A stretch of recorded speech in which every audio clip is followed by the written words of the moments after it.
equipo 8, conformado por Salgado Arellano Kiara, Torres Cruz Oliva Abigail y una servidora Zurita Rojas Naomi Lucía, y les vamos a exponer el día de hoy parálisis facial. Y bueno, estos son algunos de los contenidos que abordaremos, que va a ser definición y epidemiología, fisiopatología y etiología, cuadro clínico, diagnóstico, tratamiento y prevención.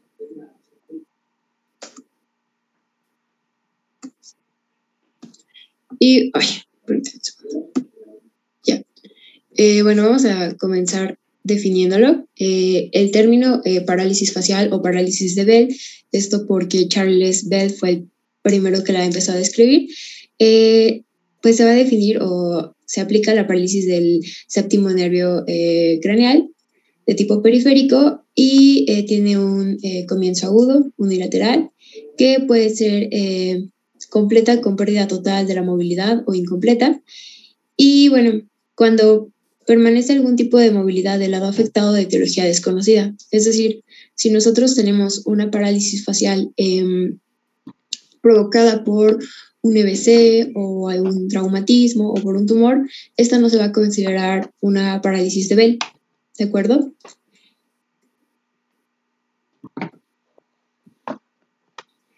Y bueno, en cuanto a la epidemiología, vamos a tener una incidencia de 20 a 30 casos por 100,000 personas al año. La mujer en edad reproductiva va a ser de 2 a 4 veces más afectada que en un hombre de la misma edad, aunque abajo vemos una gráfica de barras con los grupos etarios pues más afectados, en donde vemos que predomina en la edad de 44 a 57 años. Y en el caso de las mujeres embarazadas, esta se dice que afecta 3.3 veces más a las mujeres que no se encuentran embarazadas. Bueno, aquí tenemos algunos de los factores de riesgo para padecer parálisis facial, siendo la hipertensión arterial, pues uno de los más grandes, ¿no? Factores de riesgo para poder padecerla. Del 60 al 75% van a ser periféricas, porque también podemos tener de origen central, que las vamos a ver posteriormente. Y la recuperación completa solo ocurre en el 58% de los adultos. Es muy raro que ocurra en niños, pero pues estos van a tener una recuperación pues más alta, que va a ser del 78%. Y bueno, en cuanto a la etiología, pues como les mencionaba, vamos a tener, esta va a ser idiopática, aunque también puede tener un origen viral. Esta comúnmente se asocia más a al virus de herpes simple, aunque también puede ser herpes zóster. Y podemos tener también otro tipo de virus, como el Coxsackie, el citomegalovirus, adenovirus y el virus de Epstein-Barr.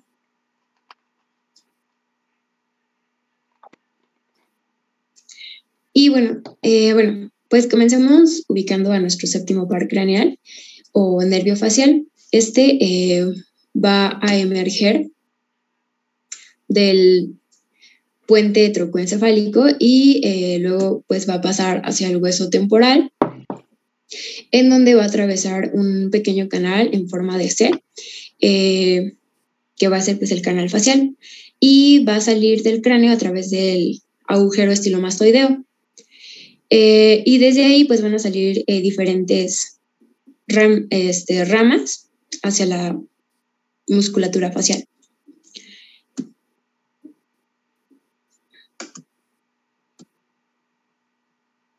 Entonces, bueno, pues va a ser, bueno, ahorita vemos esa parte, es que primero, el origen real del séptimo par craneal, porque tiene un origen aparente que va a ser del surco medulopontino, pero su origen real del séptimo par se va a encontrar a nivel del puente. Y para poder ubicarlo necesitamos hacer un corte transversal de Entonces vamos a ejemplificarlo con estas dos figuritas, ¿no? Una en color rojo y otra en color verde. Este núcleo se va a componer de dos porciones, una llamada temporofacial y otra llamada, que es la de color rojo, y otra llamada cervicofacial, que va a ser la de color verde. Entonces, pues recordemos que existen dos núcleos motores, ¿no? Uno del lado izquierdo y pues otro del lado derecho. Y estos dos núcleos van a recibir aferencia del área cortical número 4, que es la... Déjenme ver. Es esta, ¿no? El área cortical número 4 de Brodmann, a través de la vía corticonuclear.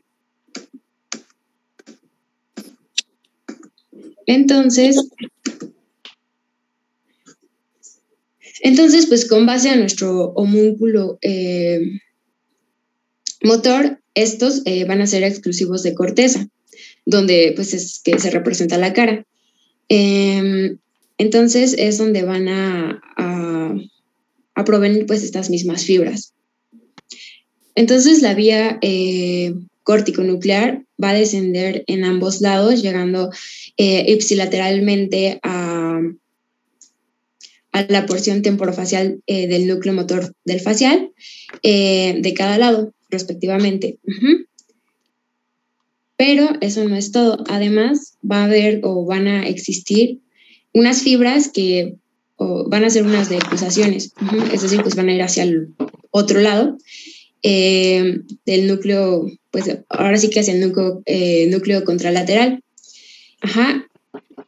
Es decir, la vía corticonuclear izquierda en color amarillo van a salir fibras para llegar a la porción temporofacial y la porción cervicofacial. Estas fibras que se decusan, pues ténganlas muy en mente porque son importantes para poder diferenciar entre entre una parálisis facial central y una periférica. Y pues ocurre lo mismo del lado derecho, ¿no? Van a existir estas decusaciones hacia los otros núcleos. Y bueno, ok, después vamos a tener que el nervio facial va a ingresar al meato acústico interno, va a llegar al ganglio geniculado y tiene se caracteriza por tener neuronas bipolares que van a recoger la información del gusto. Y bueno, esto es importante porque es un componente de este nervio facial.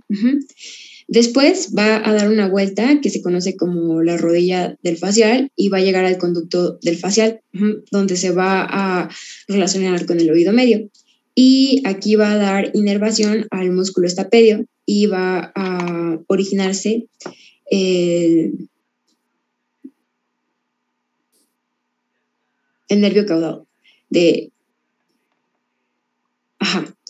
Y bueno, este nervio, cuerda del tímpano, va a contener dos tipos de fibras. La línea punteada que vemos en rojo en esta imagen, pues nos va a ejemplificar las fibras parasimpáticas preganglionares provenientes del núcleo salivatorio superior. Y la línea azul va a representar las fibras aferentes que recogen la información del gusto de los 2/3 anteriores de la lengua. Estas fibras parasimpáticas preganglionares van a llegar a estas fibras parasimpáticas, van a llegar al ganglio submandibular y de ahí van a salir las fibras parasimpáticas postganglionares para dar la inervación al ganglio sublingual y al submandibular. Del núcleo lagrimal van a salir las fibras parasimpáticas preganglionares que cuando pasan al ganglio geniculado salen en forma del nervio petroso mayor. Después estas se van a unir junto con el nervio petroso profundo para formar el nervio del conducto pterigoideo y finalmente van a llegar al ganglio pterigopalatino en donde saldrán las fibras postganglionares e inervarán a la glándula lagrimal. Y una vez que el nervio facial sale, pues ya vemos que por el foramen estilomastoideo va a inervar el vientre posterior del músculo digástrico y del músculo estilomastoideo a nivel de cuello. Y bueno,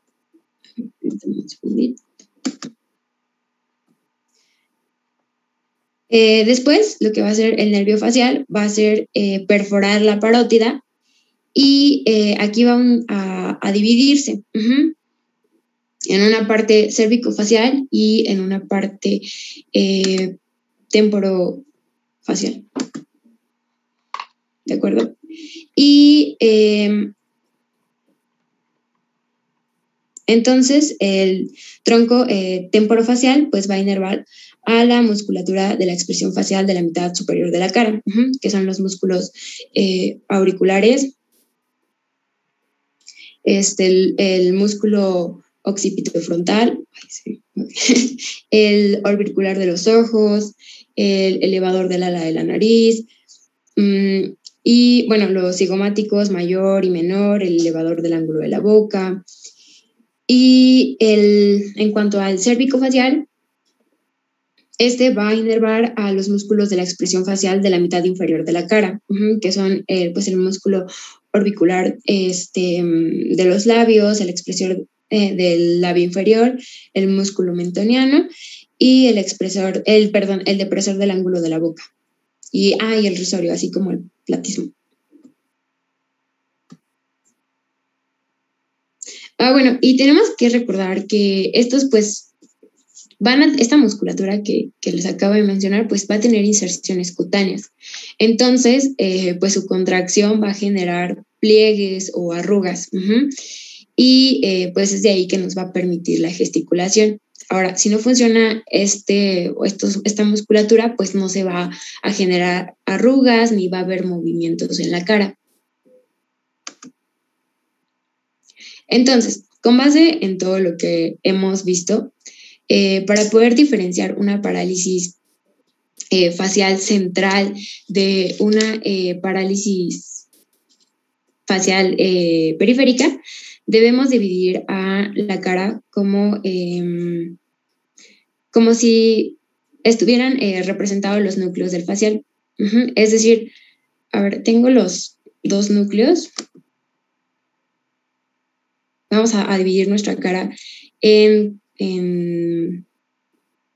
cuadrantes, bueno, a la mitad, y pues de cada lado tenemos un núcleo, ¿no?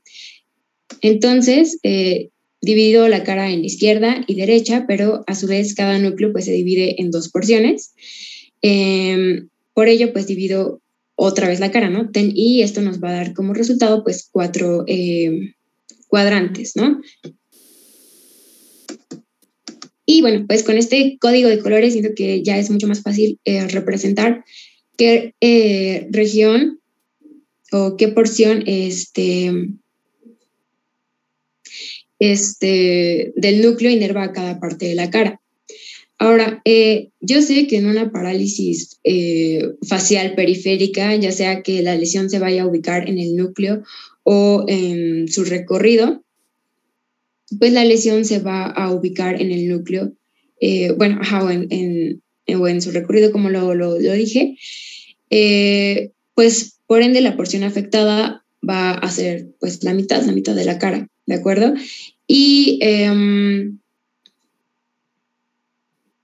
Y pues el lado de la lesión, ¿no? En cambio, si es central, ya sea a nivel cortical o en la vía corticonuclear, pues vamos a dividir la cara en 4 y los que nos van a interesar van a ser los cuadrantes inferiores.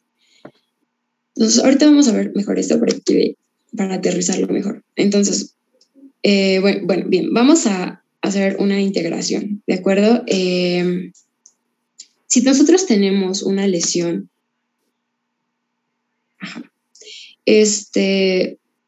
a nivel del nervio facial del lado derecho, pues los impulsos que normalmente conduce este nervio, pues lo van a dejar de hacer. Entonces esto va a ocasionar que la musculatura de la hemicara derecha pues se vea comprometida. Y pues cómo se va a ver clínicamente, pues si observamos la imagen que tenemos, pues vamos a ver cómo la hemicara del paciente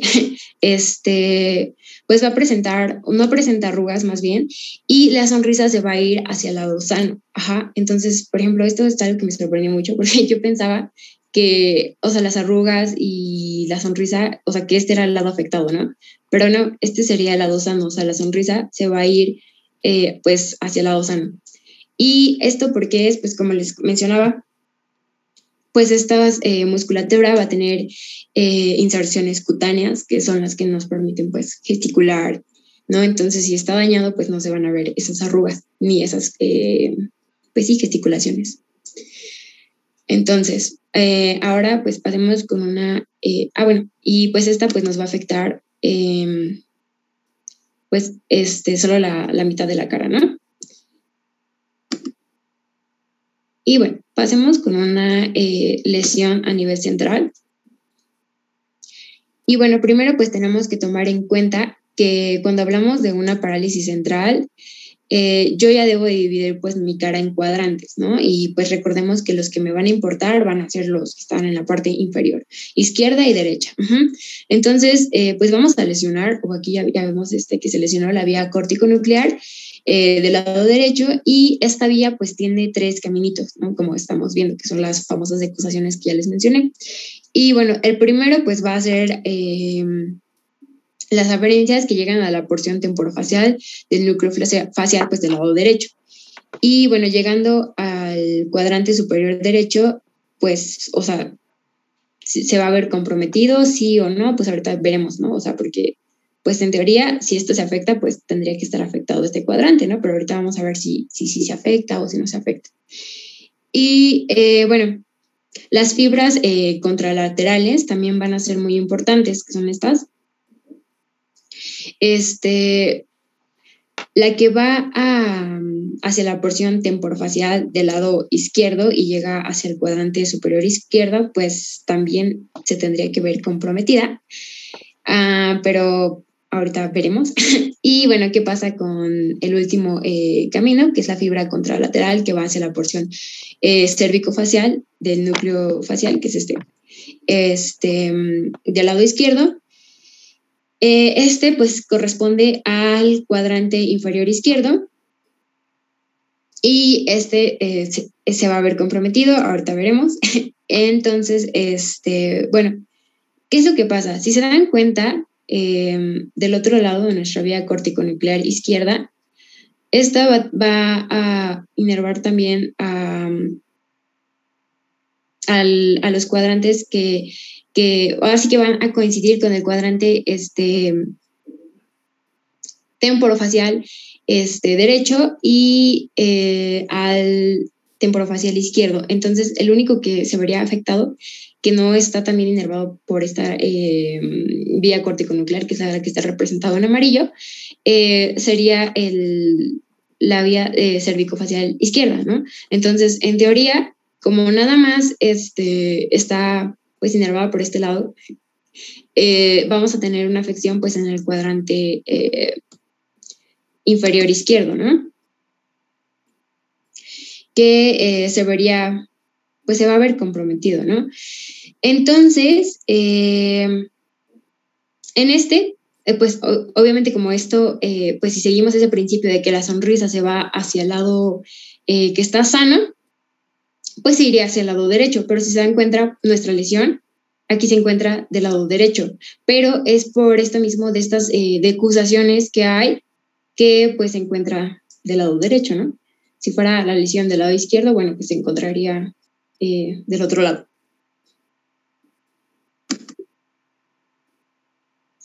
Y bueno, aquí pues en este esquema nos ejemplifica todas las aferencias que pueden tener una lesión del nervio facial, o sea, no solo la parálisis pues de la musculatura facial.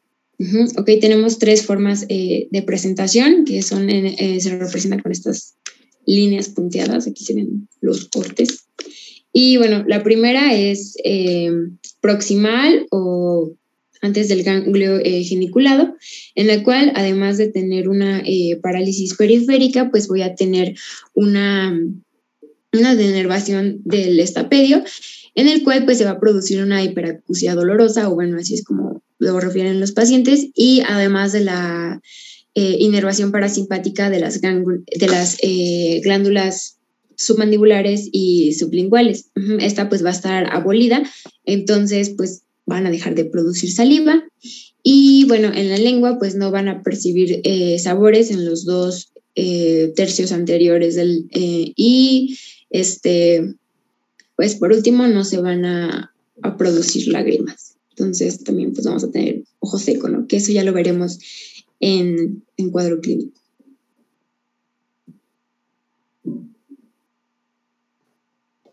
Bueno, continuamos con cuadro clínico. Como nos dijo nuestra compañera Naomi, esta lesión del nervio va a impedir como tal este movimiento normal de diferentes músculos, como ya nos había dicho, la frente, párpados, boca, así como la expresión pues misma de las emociones. Tantito ahí, dudas, chicos, creo que su compañero lo explicó, pero espléndidamente bien.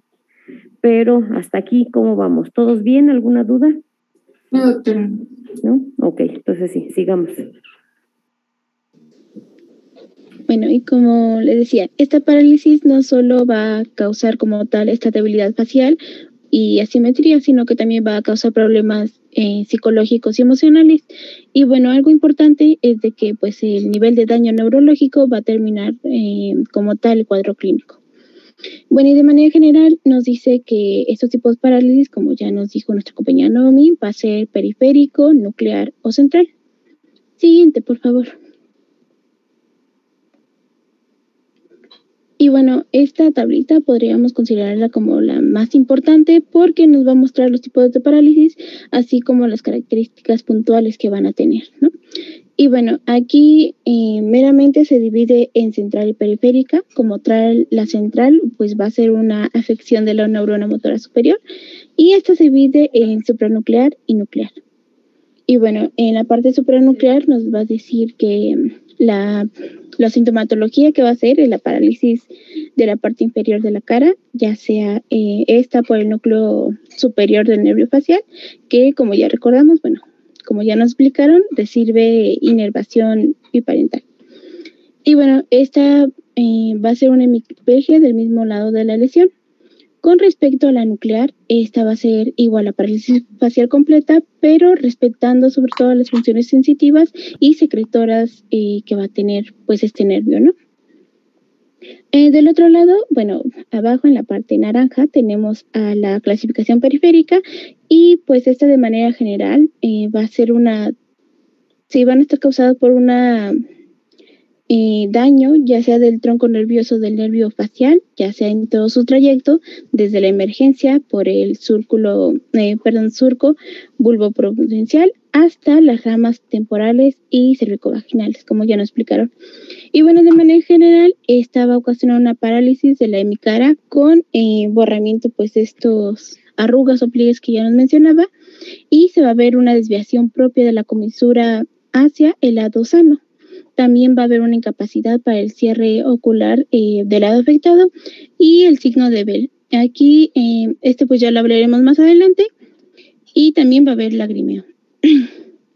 Y bueno, en función a la localización de la lesión, la anterior, por favor, Lucy. También va a existir una serie de particularidades en relación con las nervas del nervio facial. Y bueno, como vemos, la mayoría, en su totalidad son parálisis faciales, pero por ejemplo, proximal a la salida del nervio de la cuerda timpánica, pues esta parte de la parálisis facial nos va a provocar ageusia, que como tal es que no presente el sentido del gusto. Y bueno, también proximal a la salida de este nervio estapedial, pues aparte igual de la parálisis facial va a ser la ageusia, la algialcusia, que es la hiperacusia. Es va sobre todo a estimular de manera exagerada estos estímulos auditivos. Y bueno, pues ya tenemos otra división que ya es por la etiología, que ya nos mencionó propiamente Naomi, que ya sería que hablemos de una parálisis facial idiopática o de Bell, así como de síndrome de Wilkinson, Y también tenemos propiamente las parálisis que son de origen infeccioso, que ya son estos virus, y la parálisis traumáticas, y también de origen tumoral. Pero esencialmente nos vamos a centrar en la parálisis facial. Siguiente, ahora sí, por favor. Y bueno, tenemos esta clasificación clínica, que es la escala de Hals-Brackmann. Y bueno, esta se puede utilizar para graduar la severidad a lo largo de la evolución con fines comparativos. Y bueno, esta va a ir en grados, de grado 1 a grado 6, y que va a ir desde normal, es decir, que las funciones faciales están normales en todas sus áreas, hasta el grado 6, donde ya consideramos una parálisis total, es decir, la pérdida completa de sus funciones meramente. Y bueno, cada una de estos grados pues tiene sus características. Y bueno, la afección funcional de este nervio, sea cual sea la causa, se va a manifestar con una sintomatología similar. Es decir, que todas las parálisis que ya les había mencionado de acuerdo a su etiología, pues todas van a ir mencionadas de manera igual, por así decirlo. Así que no vamos a ir viendo por cada enfermedad, sino pues qué pasa, ¿no? De manera general. Siguiente, por favor. Y bueno, los datos clínicos que se van a presentar, ya sea por su afección en el componente motor, pues principalmente los síntomas van a ser muy escasos. Sin embargo, como les dije, puede haber una hiperacusia dolorosa, que esta pues es como tal la afección de las fibras destinadas a los músculos, ya sea del estribo, y pues van a perder esta función del músculo.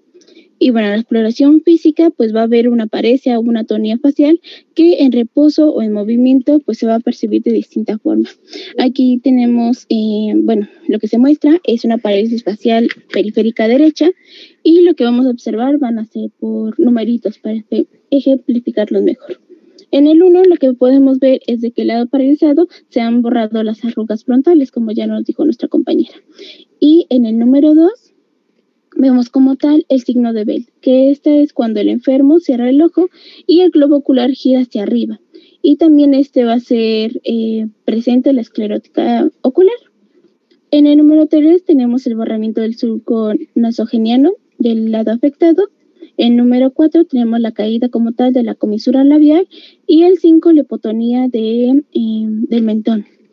Y bueno, la flecha lo que nos quiere decir es que la deviación de la comisura se va a ir del lado sano debido pues a esta tonicidad de la propia musculatura. Y bueno, tenemos signos que se van a presentar en reposo y en movimiento. Siguiente, por favor.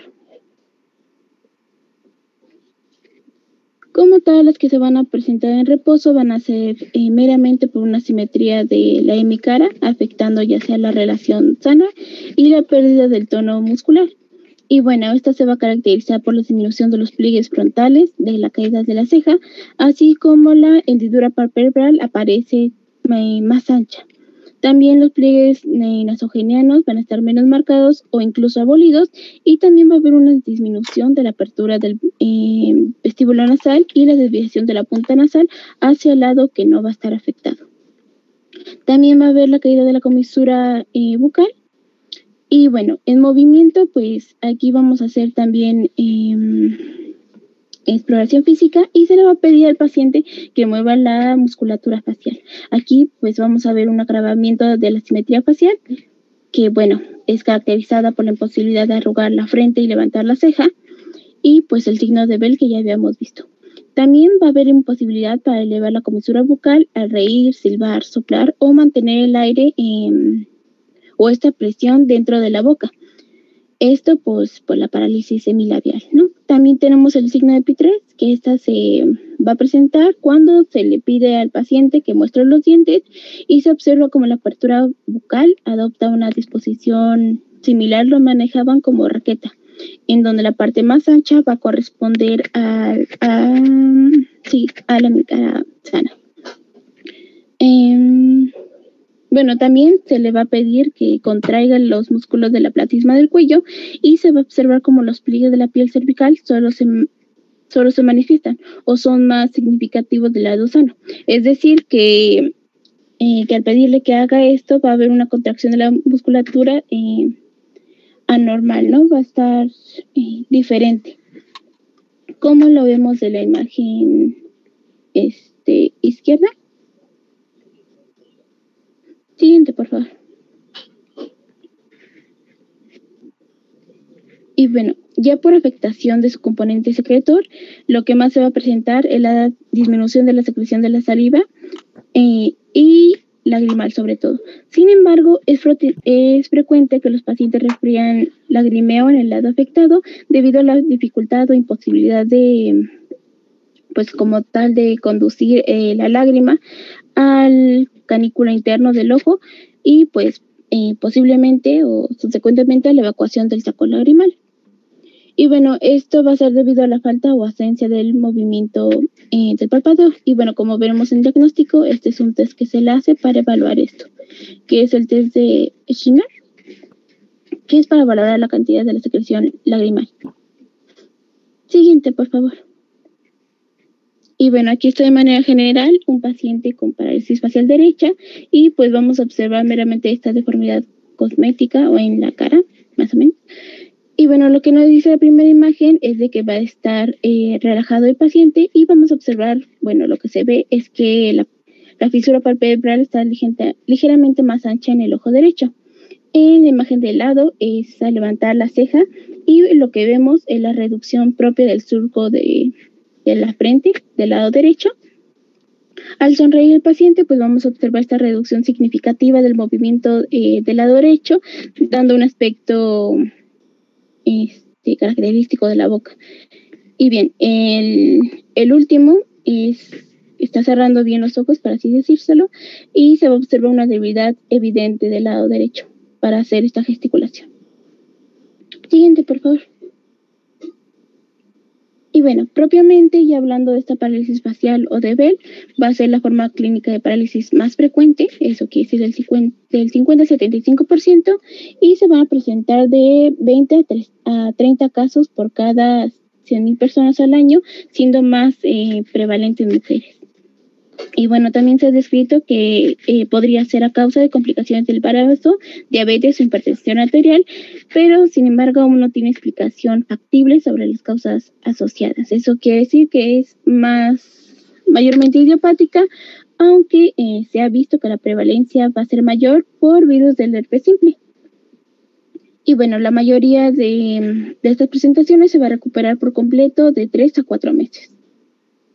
Y las características, pues, meramente particulares de esta parálisis es de que va a ser de instalación brusca, unilateral, va a haber un malestar o incluso dolor a nivel periauricular, al oído, a la cara, cuello y lengua. También va a haber una debilidad o parestesia del lado afectado de la cara, una hiperacusia o algiacusia y también disgeusia sobre la parte ipsilateral de la lengua. Y bueno, como también les decía, también va a haber sequedad ocular, la fotofobia y cambios de la visión y todos los signos que encontrábamos a la exploración física. Siguiente, por favor.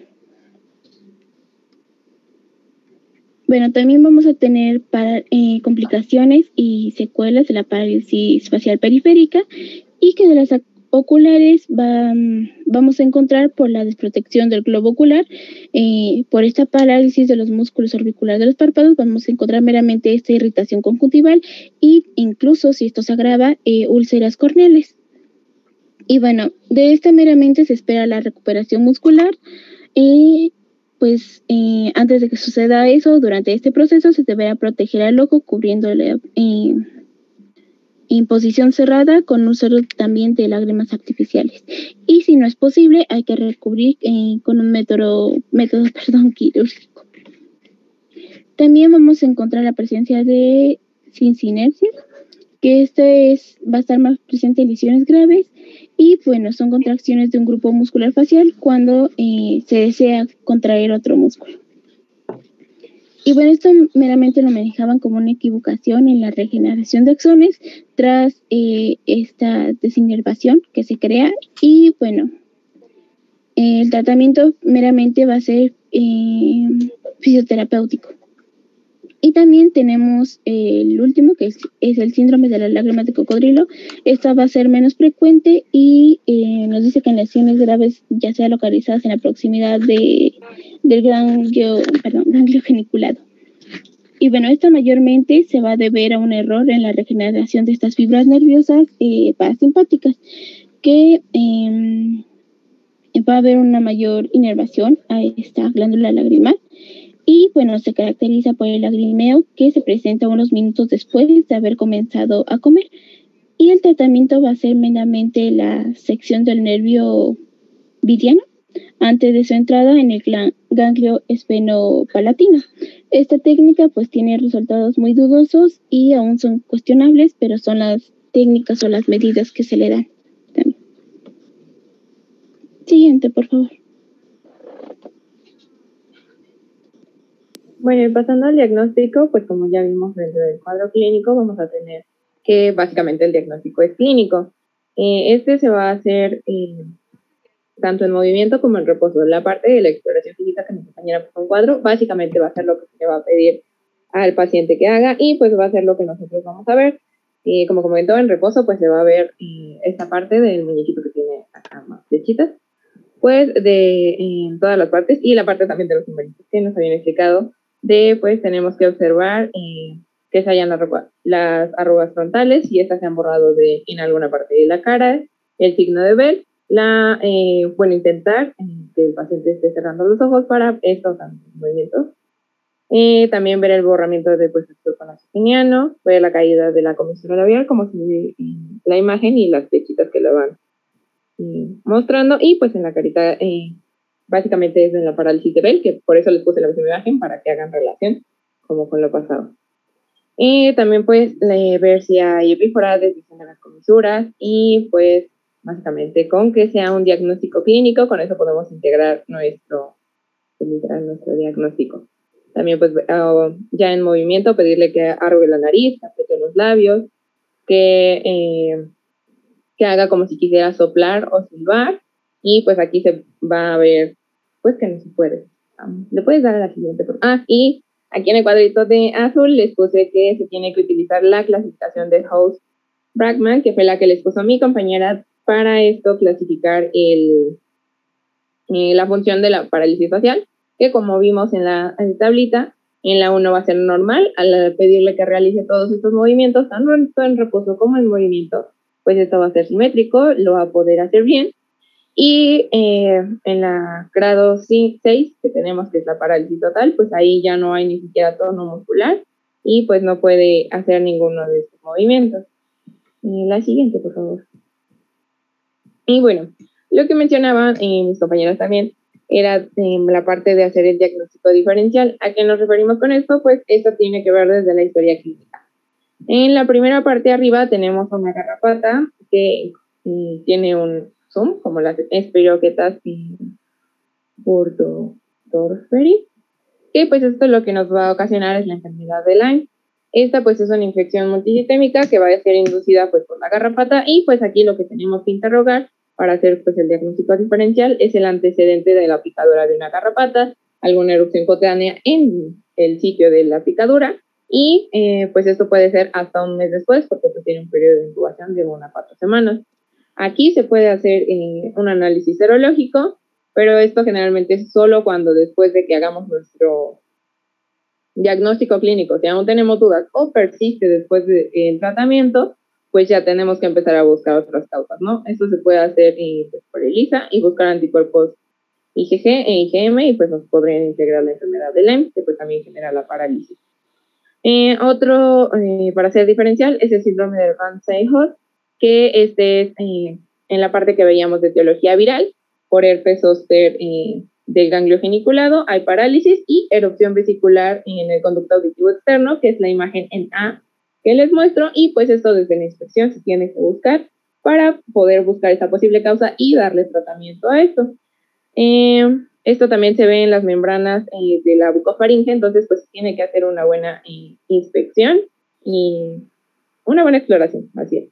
Y pues aquí se puede hacer una recolección de exudado, ya sea de la oreja o de la orofaringe, y pues observar si es pues por un virus. En cuanto a tumores, pues tenemos que generalmente los tumores que se ven más con mayor incidencia va a ser en la glándula parótida o que van a invadir el músculo temporal, es decir, que estén en el cuerpo carotidia, un colestoma o pues, y pues esto nos va a generar una parálisis de inicio insidioso y de evolución progresiva, que pues nos va a diferir de la parálisis facial, por ejemplo, de Bell, que pues nos menciona mi compañera que pues, es diferente. Aquí pues lo que tenemos es una tomografía de los huesos temporales, que pues nos muestran un neuroma, aquí en la flechita que se observa aquí en blanquito, un neuroma del nervio facial, y pues esto va a afectar el segmento timpánico, que pues era la parte del recorrido que veíamos en fisiopatología. Le puedes dar a la... y también se ve en otras causas de diferencial en los recién nacidos, que es el dedito que tenemos hasta acá, y pues estos generalmente son los de origen obstétrico, pues en este caso el bebé era un bebé que fue traído al mundo con forceps, que pues ya no se deben de usar, y pues por la presión ejercida en la cabeza fetal, había marcas, como se le ve irritado al bebé, y pues esto nos generaba pues la parálisis, pero este va a tener una recuperación espontánea, entonces pues no requiere mayor tratamiento, solo conocerla. La siguiente, por favor. Y bueno, dentro de ver la cara, de la simetría, y pues considerar si es bilateral, ya sea por entre las principales causas va a estar el síndrome de Melkerson-Rosenthal, que este va a tener una triada clásica, que pues va a presentar una parálisis facial, el edema facial, edema labial, como se puede ver en la imagen, y lo que es como característico es el plegamiento de la lengua o la lengua escrotal. Este pues generalmente es en infancia y adolescencia y pues se puede ver como en la imagen que está acá. Para eso pues se hace una biopsia de la piel y pues se observa la inflamación granulomatosa y pues nos hace el diagnóstico diferencial hacia que sea este síndrome. También está el síndrome de Guillain-Barré, que pues también ya vimos que en las clases pasadas. También pues tenemos diferentes síndromes, del síndrome de Kennedy, de que nos va a mostrar distrofia muscular con debilidad labial. Y en la parte de abajo, ¿le puedes dar ahí el video para que vayan viendo los movimientos en lo que les explico? Bueno, aquí tenemos el espasmo hemifacial, que pues estos van a ser contracciones involuntarias irregulares, indoloras, de un solo lado de la cara. Eso afecta generalmente entre la quinta y la sexta década de vida. Y más mujeres. Ábralos. Ciérralos suave. Abra. Cierre los ojos. Los movimientos de la señora son pues involuntarios, no les duele. Estire la trompa. Y pues eso básicamente es la exploración. Irle pidiendo que vaya realizando movimientos. Entonces ahora. Y bueno, esto pues puede ser por compresión, ya sea en el trayecto del nervio facial, que sea tortuoso o que haya algo que lo esté comprimiendo. Y pues esto nos va a generar básicamente espasmos en el músculo orbicular del ojo, contracciones en los músculos del lado pues, de la cara y hasta en el músculo petanero del cuello, como veíamos en la exploración, en el cuadro clínico. Y pues también tenemos que hacer diferencias con el blefaroespasmo, que pues va a ser un espasmo involuntario en ambos párpados, y pues este no es así como que indicativo de la parálisis facial. La siguiente, por favor. Y bueno, ya después, si tenemos todavía que no, después de un mes o hasta 3 meses y que sigue como existiendo causa, se puede hacer una resonancia magnética y lo que se va a ver, se ven las fichitas, esta es de la parte temporal, que era la parte más afectada, y pues básicamente es una inflamación del nervio facial. No es lo único que vamos a ver, pero pues nos sirve para descartar tumores o descartar alguna otra patología para pues considerar otro tipo de abordaje. No. Generalmente esto no se hace, es integrado con el diagnóstico clínico, pero pues nos sirve para descartar alguna lesión. Y pues en la imagen que vemos del lado izquierdo, pues tenemos, esta es con contraste, y pues lo que vamos a tener es la intensificación pues, del color de ahí. Las flechitas que vemos, pues sí, las flechas. Esa es la parte de la rodilla del nervio, que era lo que mencionaba mi compañera Naomi al inicio, el segmento timpánico y el mastoideo dentro del hueso temporal, y pues ahí solo se ve básicamente la inflamación. No hay ninguna masa, entonces pues no es sugerencia de que esté ocasionado de otro. Esto es básicamente en la parálisis de Bell, pero como pues se pueden observar, no es como tan importante tenerlo. Y bueno, dentro de la evaluación, enfocándonos en la parálisis de Bell, que como habíamos visto afectaba en parte pues el párpado, el cierre adecuado del párpado, pues tenemos que hacer una evaluación oftálmica. Mi compañera les mencionó la prueba de Schirmer, y pues esto se utiliza un papel filtro, que es el que está en azulito. Este tiene que tener de 5 milímetros de ancho por 36. Ahí.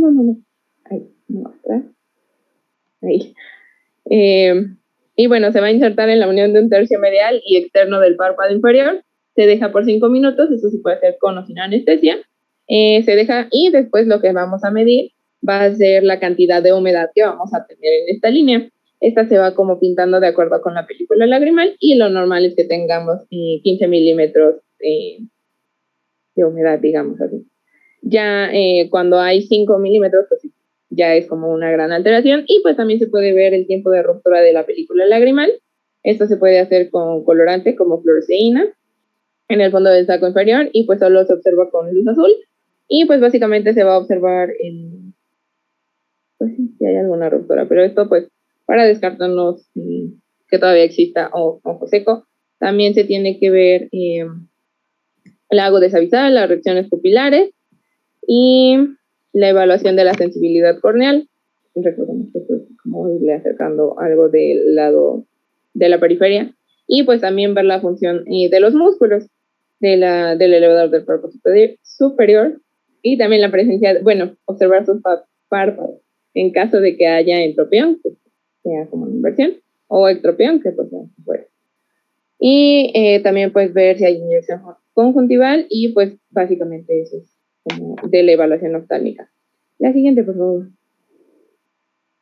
Y bueno, dentro del tratamiento, sí lo habíamos visto. A ver, hasta ahí, chicos, vamos bien.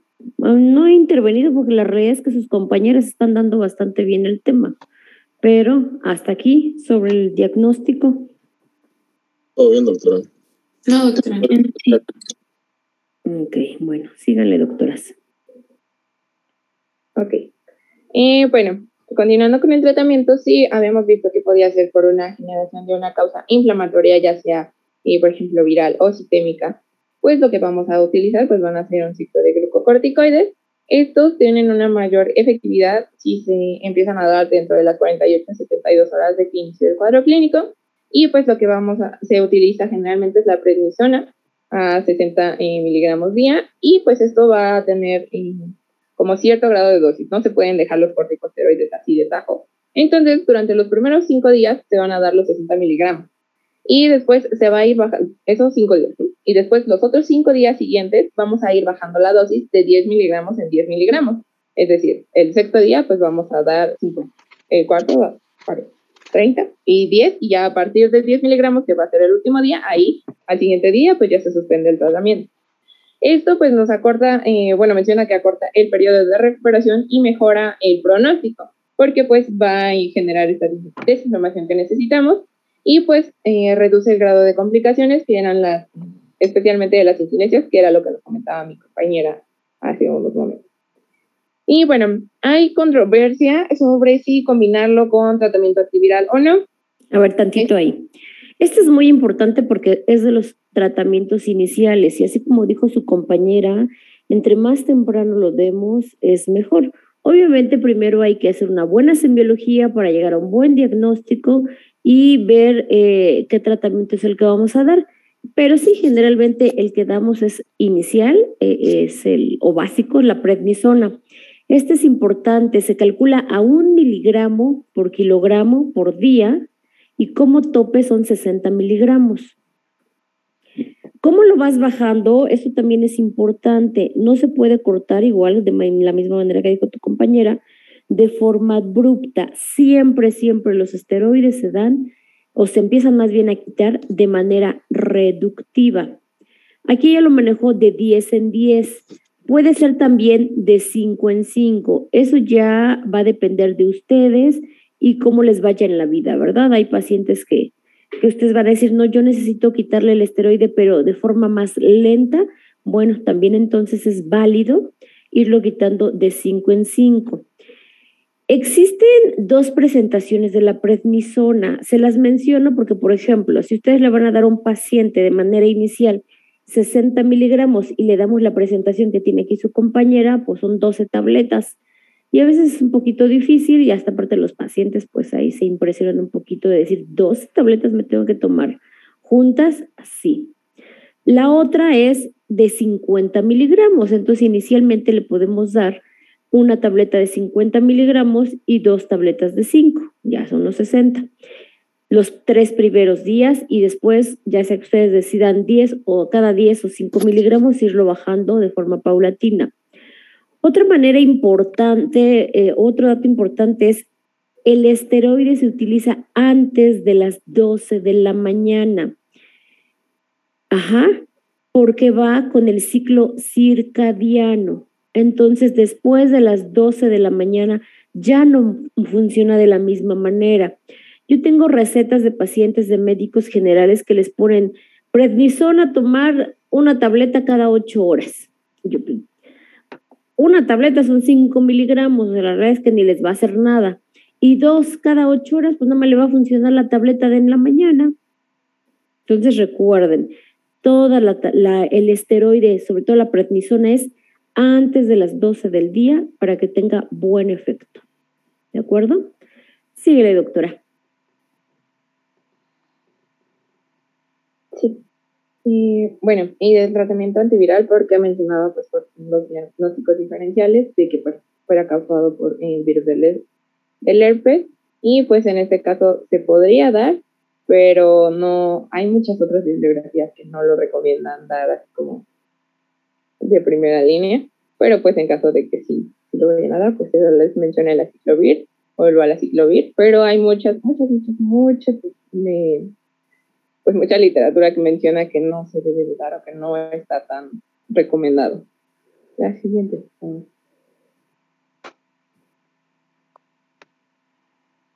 Y bueno, en cuanto a los ojos, esto centrándonos en la parálisis periférica, pues tenemos son esos 4 como pilares básicos. El primero es pues la lubricación, las lágrimas artificiales, y pues se recomendaba la hidromelosa, esta de diferente presentación, porque en el día se recomendaba de 0.5 y en la noche de 0.2.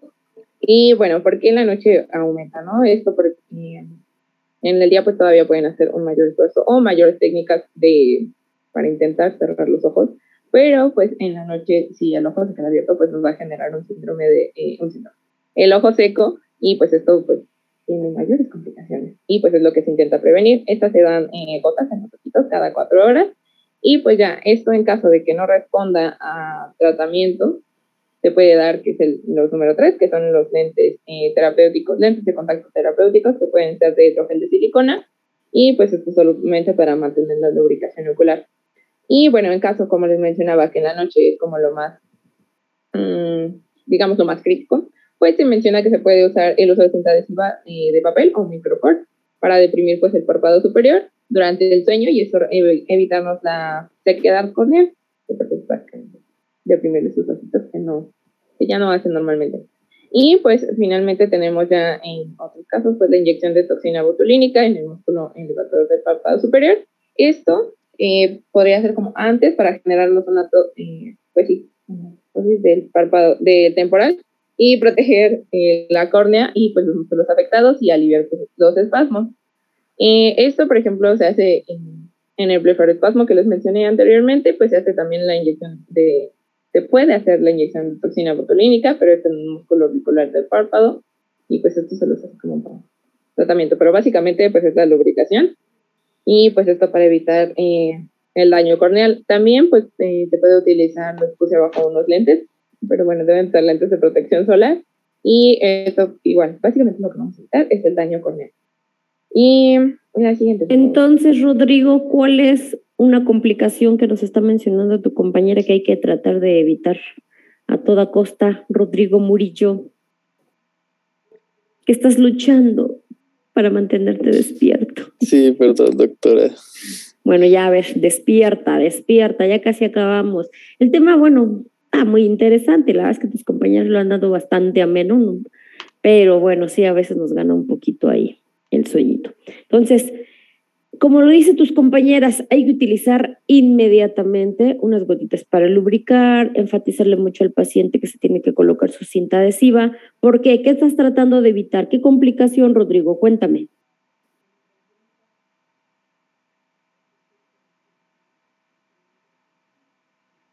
Que es común si no haces esos pequeños detalles. ¿Podría repetirme la pregunta, por favor? Si estás dormido, Rodrigo. Es que me quedé pensando en otra cosa también. Sí, yo vi que estabas pensando para adentro y ya llevas un buen rato. Tu compañera nos menciona que dentro del tratamiento es muy importante lubricar el ojo. Hay muchas gotas, el básico y el más común es la hipromelosa. Y pedirle a tu paciente que en la noche se ocluya el ojito con una cinta adhesiva. Micropor, chicos, no vaya a utilizar cinta adhesiva como tal porque es súper corrosiva en la carita. Micropor. ¿Por qué? ¿Qué complicación estamos tratando de evitar?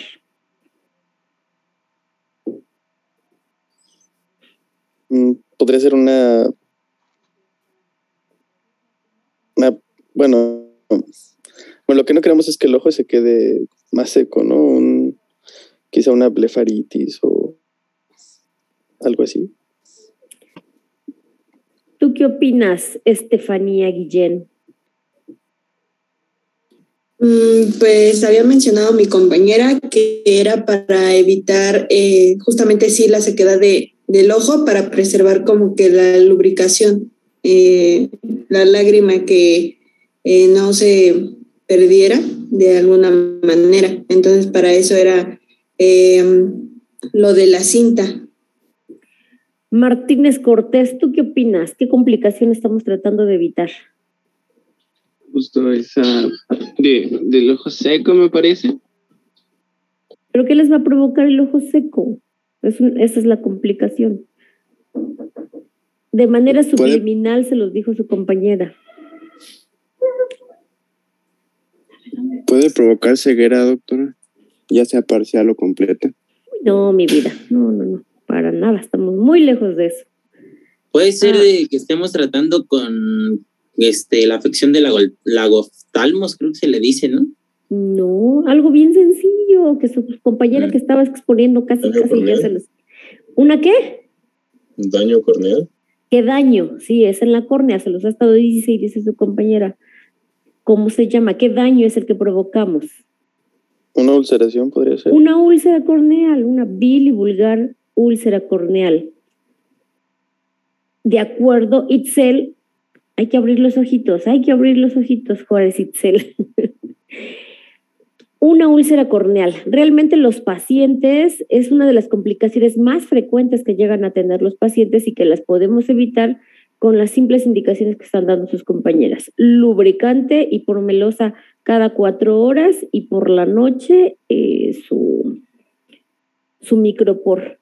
Y a veces cuando la parálisis facial es muy severa y tenemos problemas ya de úlceras, se puede utilizar la toxina botulínica para ocluir, hacer un bléfaro, bajar el párpado y que no esté expuesto todo el tiempo la córnea, porque las úlceras corneales se nos pueden dar muchas complicaciones.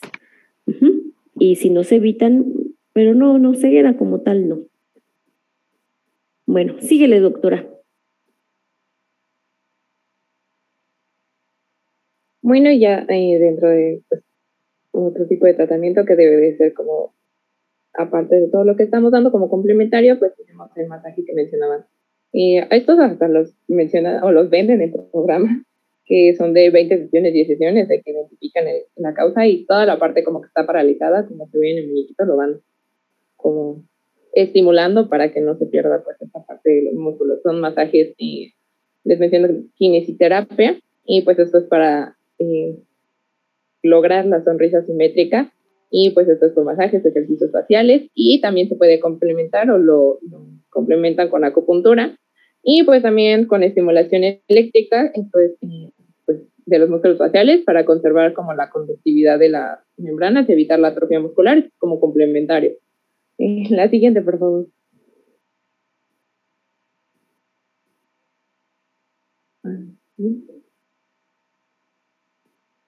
Y bueno, ya dentro del tratamiento quirúrgico, esto es como para restablecer el aspecto simétrico de la cara. El básico que se menciona en la mayoría de las partes es la descompresión del nervio facial. Esto pues solo si hay una clasificación pues muy severa de la parálisis o degeneración pues ya grave, pero pues hay otros tratamientos quirúrgicos, otras técnicas quirúrgicas que pues estas se pueden utilizar, por ejemplo en la parálisis facial unilateral, se menciona que está de este lado, que es el injerto cruzado.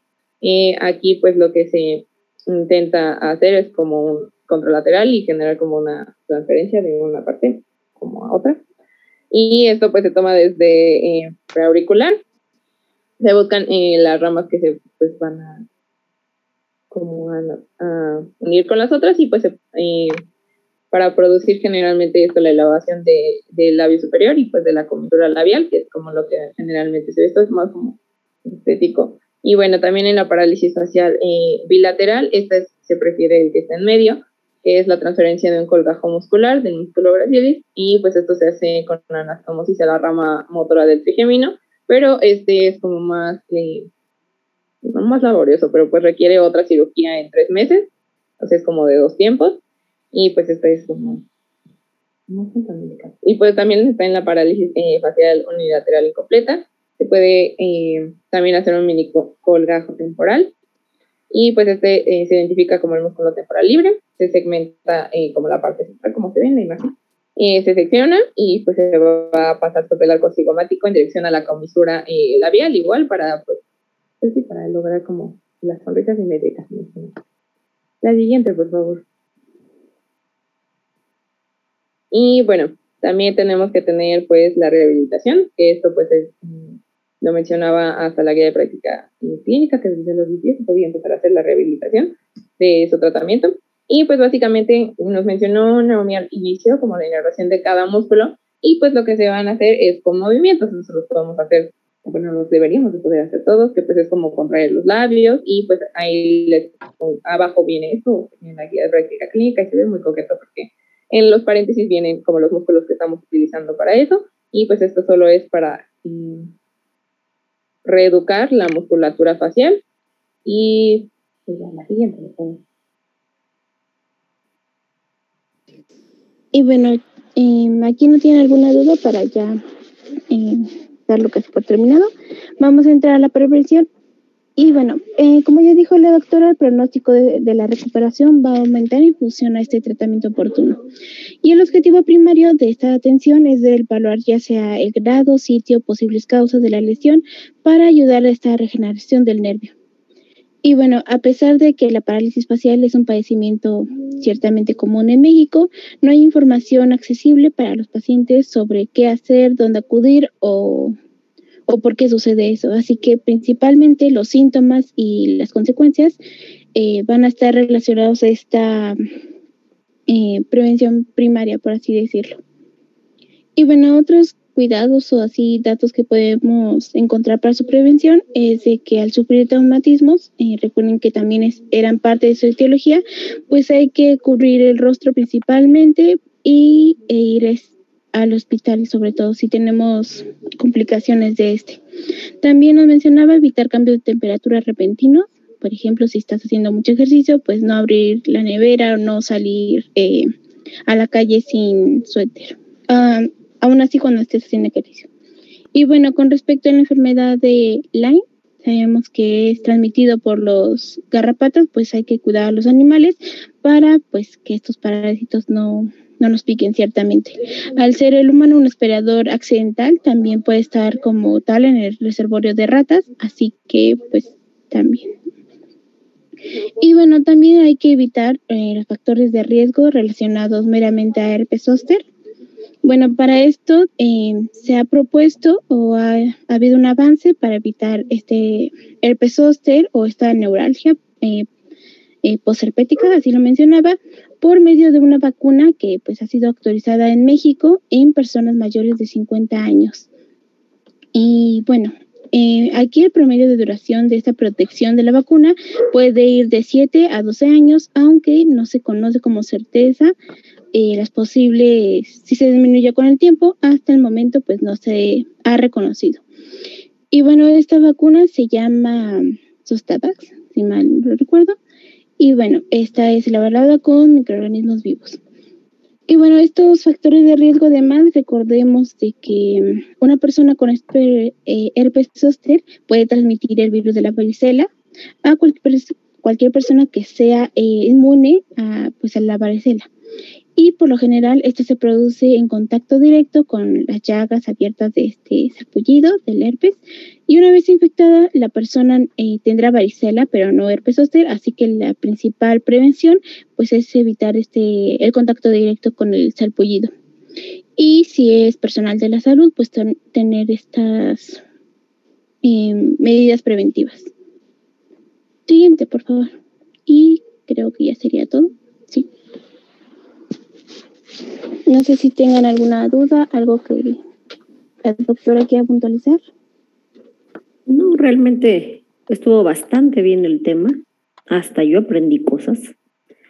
Ustedes, chicos, ya despierten, ya acabamos. Ahorita un cafecito a desayunar y a seguirle. ¿Verdad, Rodrigo? Mira, ahora sí ya te despertaste. Mira, de haber sabido te pregunto antes. Pero no te quise despertar. Dije, está pensando hacia adentro. Bueno, si no tenemos dudas, chicos, entonces nos vemos el jueves, ¿verdad? Doctora, yo sí tengo una duda. Dime. Doctora, ¿se escucha? Sí. Yo tengo una duda. Lo que pasa es que yo había leído que hay estimulación nerviosa eléctrica que es transcutánea, por ejemplo, en las parálisis de Bell. Y esas son para como predecir el pronóstico de recuperación que va a tener el paciente. Pero no sé qué tanto es como adecuado o no es como que adecuado, porque también había escuchado que, por ejemplo, se puede utilizar en rehabilitación, pero no sé qué tan